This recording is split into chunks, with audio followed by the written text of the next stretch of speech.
We have a massive Toronto Maple Leafs free agency update to discuss today as a new report has revealed Tyler Bertuzzi's future in Toronto. And you're going to want to stay tuned because this report is very interesting. It seems like there's mutual interest and a contract could potentially be near for Tyler Bertuzzi and the Toronto Maple Leafs. So I'm going to break that down in this episode, as well as a new Maple Leafs target, Jake DeBrusk. He has been linked to the Maple Leafs, and there seems to be mutual interest between the two sides in a brand new report that just dropped. So you don't want to stay tuned for all that in this episode. But before we do, make sure to hit the subscribe button. If you're a part of the 80% or so that aren't subscribed, Darius and I produce daily Leafs content. We go live every week, so you're going to want to stay tuned. This is the place to be, especially as early July approaches where free agency is going to get super crazy. But Darius, without further ado, there's a lot to go over today. We're going to be covering multiple topics, and we're going to start with Tyler Bertuzzi.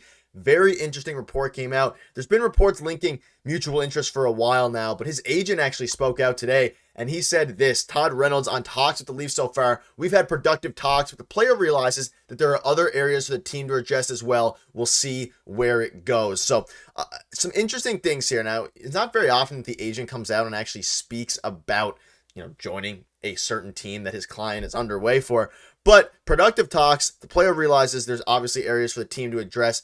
But the more reports that come out like this, it's starting to kind of think that maybe a contract could be near for Tyler Bertuzzi. Not necessarily on the Leafs, but in general. But I do think that there's a good chance the Leafs end up re-signing Tyler Bertuzzi. Yeah, productive talks are good. It's a good sign for the Maple Leafs, right? But I'm just not convinced he's going to end up a Maple Leaf. I do think at the end of the day, Tyler Bertuzzi will command a lot of money on the open market. And I just don't know if the Leafs are able to give him exactly what he's going to get out there, right? He's probably going to get somewhere in the neighborhood of 6x6, could be a little bit off, could be a little bit less, a little bit more in terms of years. I think the Leafs are very conscious of giving him, let's say, 5 or 6 years, because he's going to be 36 at the end of the contract. It's going to be pretty bad, right? They're going to have to move on from him before that. So I don't think they're in a position to do that, even with the salary cap structure of the team as it currently is. Obviously, we're still waiting on a potential Mitch Marner trade, and that's going to cause a lot of things to go into motion as well. That's probably the first domino, but I'm just not sure he's going to be able to resign. Now, if the player, Tyler Bertuzzi, wants to stay with the Maple Leafs and wants to play here, he can take a pay cut, right? He could possibly do that. And there's been a lot out there about potential, what his deal might look like if it's, under 5 million, which I think he's going to get more than that if he were to go somewhere else. So it really, I think, comes down to the player and of course the team. I think the agent and the player are well aware of what the Leafs are working with. And I wonder if he wants to stay a Maple Leaf and if that will triumph over money, but usually it doesn't. But there are a few cases like, with Max Domi where I could see that happening. Yeah, and we saw at the end of the year that he said he wanted to return to a degree. Productive talks is a key kind of point here. And there's been some other reports over the last week saying that the sides have been talking this whole time. And the fact they're talking this early in free agency, I mean, the Stanley Cup's not even over yet. That would lend to the credits to the fact that maybe they do end up getting a deal done. But as we'll discuss a target later in the video, maybe they'll shift their focus elsewhere. And again, the player realized that there are other areas for the team to address. And then this was dropped by Leaf Updates 21. They said, wonder if the plan is to have Robertson instead of Bertuzzi in the top 6 to save more money on defense, which is interesting. I don't think I agree with Leaf Updates 21 in this case because Robertson, I don't think, provides nearly enough or hasn't shown enough. Obviously, he was kind of put in Keefe's dog cage there for most of the year, but I don't think that he has enough in the bag for that. So I don't know. Do you have any quick thoughts on this before we move on to a couple more comments? Robertson, now, I really like him, but he's fallen into the same category as Liljegren for me, where they're two really good players that I personally like, but I don't think they, mesh with the Leafs and what they want to do with the lineup anymore. And I could see both of them potentially being traded this offseason or next season. But to me, if, scoring was your problem last year, right? And a lot of people say it was the defense or the goaltending. There was issues a lot everywhere in the lineup, right? Of course, every team has that, but scoring has been a big issue. So if Robertson is your answer in the top 6, I don't think that's a very good answer. So I don't think that's it either. It may not be Tyler Bertuzzi, but it could be another option. Yeah, and we'll definitely get into that option. And let's get right into it now. So you can see this from Nick Kyprios. We spoke about Jake DeBrusk earlier on in the video, and Darius, we spoke about him a couple weeks back as well. He is getting there's some steam now building towards the Maple Leafs potentially, at least being linked to him. You can see the Leafs continue to look at all options when it comes to their top 6 forwards next season.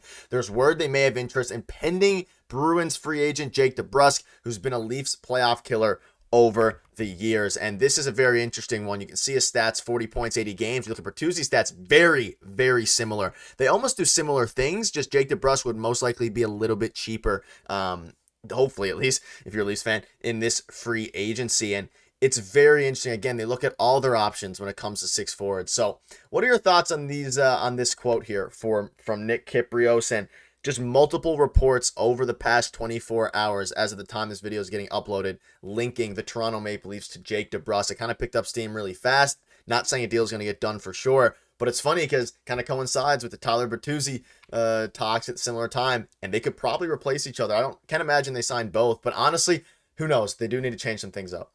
They both kind of, in a way, do the same type of things. And like you brought up there, I mean, they're both kind of like half a point a game player, right? So they're going to bring that to the lineup. Bertuzzi, to me, he's getting a little bit older. So I think he's wanting that contract to kind of bring him to retirement, or at least close to finish out his career. DeBrusk, a little bit younger. So I could see him, taking less. I still think, anyway, DeBrusk would make less than Tyler Bertuzzi in any scenario here this offseason. So I wonder if the Leafs take a look at DeBrusk, like, hey, listen, this guy puts up relatively the same numbers as Bertuzzi. He's probably going to be cheaper. He performs in the playoffs every single time, whether it's against the Leafs or not. Notoriously a Leafs killer in the playoffs. And he has that, that killer instinct in the playoffs as well. Like I said, against any other team, if you watch the Bruins in the playoffs the last couple of years when they went to the final in 2019, like, he knows how to play in the playoffs. He knows the line as well. We talked about it with Brad Marchand too. He knows that line when not to cross it. So he would be a very valuable asset to the Leafs in that way. And if there's mutual interest, it's pretty interesting because obviously you're acquiring a guy who's killed you for years in the playoffs, but a great player nonetheless. So they kind of do the same things, obviously different players, but they're going to give you the same type of production. But I think one is cheaper than the other. So obviously something to look for if you're the Leafs. Yeah, and the reports initially dropped just that the Leafs were linked to him by Nick Kyprios, and then another report dropped, I believe, by Nick Alberga, saying that there's mutual interest now because he's heard that Jake DeBrusk has interest in playing for Toronto, and obviously it's the Bruins. They got eliminated by the Bruins in the postseason, and Jake DeBrusk is, like, there's a lot of talks about how Tyler Bertuzzi has been performing in the playoffs. DeBrusk does just as well, very, very, great as well in the playoffs. When you're comparing the two players, and we've been showing this a good bit, like, they're eerily similar points-wise, obviously slightly different players. Bertuzzi's a couple of years older as well, and the projected contracts, like you mentioned, Darius, for DeBrusk is less than Bertuzzi's, probably 6x6, and that's most likely to do with the fact that Bertuzzi has had some years before last, at least in the regular season, where he was more, higher points, higher production than Jake DeBrusk. And just in general, I think Tyler Bertuzzi's more veteran. He's going to be more established, but I would love DeBrusk. And if you had to pick between two, and leave it in the comment section as well, between the two, I would tend to lean towards Jake DeBrusk. And I'm not a huge Tyler Bertuzzi guy, as we've seen on the channel personally, but I just think it would make a lot of sense if they save that extra bit of money and spend it on another area in need, or even another depth forward to help address, we have David Kampf making too much money. You have a lot of these guys. I wouldn't mind saving some of that cap space, even if it's a little bit. I also just almost prefer Jake DeBrusk as a player as well. I'm going to go devil's advocate because I do like Tyler Bertuzzi, but it all depends on money, right? If he wants that big extension, that big contract, it's not going to be here in my eyes. And I don't think the Leafs are going to do it. And then in that case, I do prefer Jake DeBrusk, of course. But if he wants to take a little bit of a pay cut and help the Leafs out, which I think is something the Leafs have to start doing, by the way, then I think that's welcome. And I would like Tyler Bertuzzi back. I think he was a good addition. And I would love to see him under Craig Berube's system, right? I think it's going to be a little bit different and might lend towards his style of game. So it's down to the money. It's down to the money in the years, which of course it always is. So it's going to be interesting. Yeah, and it seems like they're going to be they're trying to bring back both Domi and Bertuzzi, probably because they want to see how they perform under Craig Berube. They both fit his style of play perfectly. But let us know in the comments what your thoughts are on that. Who would you prefer? Would you prefer Jake DeBrusk? Would you prefer Tyler Bertuzzi? Or does it come down to the money, like Darius said? But for the sake of argument, leave down in the comments, if all things were equal and the salary was the same, who would you rather have on your team? But that'll wrap it up. Make sure to hit the subscribe button. We'll see you soon.